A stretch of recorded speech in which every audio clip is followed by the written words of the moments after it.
رمضان المبارک ہمیں کچھ دینے کے لیے آتا ہے، ہم سے کچھ لینے کے لیے نہیں آتا۔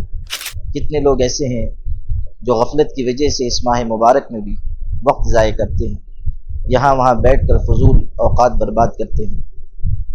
اسی طرح ویڈیو گیم کھیل کر اس ماہ مقدس کی بے احترامی کرتے ہیں، یا سیریلز دیکھتے ہیں، ڈرامے دیکھتے ہیں۔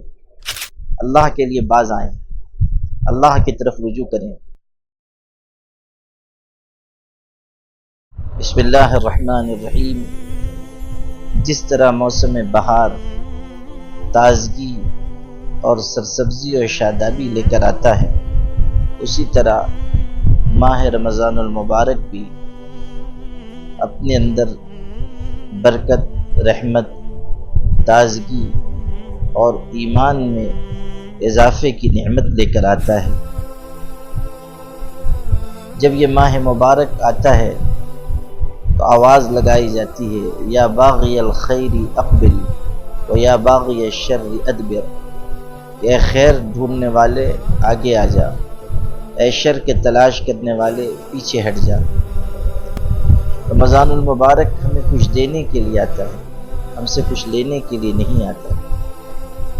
رمضان المبارک کی پوری قدر کرنا، اس کا دل سے استقبال کرنا، اس کے شب و روز کو طاعت اور عبادت میں گزارنا ہماری بنیادی ذمہ داری ہے۔ جو اس ماہ مبارک کی قدر کرے گا نعمتیں پائے گا، جو اس کی ناقدری کرے گا محروم ہو جائے گا۔ کتنے لوگ ایسے ہیں جو غفلت کی وجہ سے اس ماہ مبارک میں بھی وقت ضائع کرتے ہیں، یہاں وہاں بیٹھ کر فضول اوقات برباد کرتے ہیں۔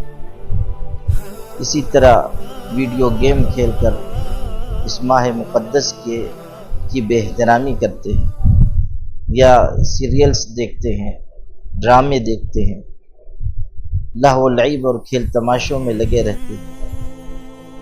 بھلا بتائیے کہ اس ماہ مبارک میں ایسی غفلت برتنا اور اپنے اوقات کو اس طرح ضائع اور برباد کرنا کیسی بڑی محرومی کی بات ہے۔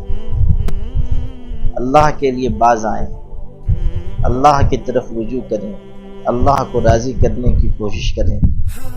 ملک کے حالات نہایت نازک ہوتے جا رہے ہیں، ہمیں اس کا احساس پیدا کرنا چاہیے۔ تھوڑا وقت ہمیں ملا ہوا ہے، تھوڑی مہلت ملی ہوئی ہے، اس کو غنیمت جانیں۔ وقت کی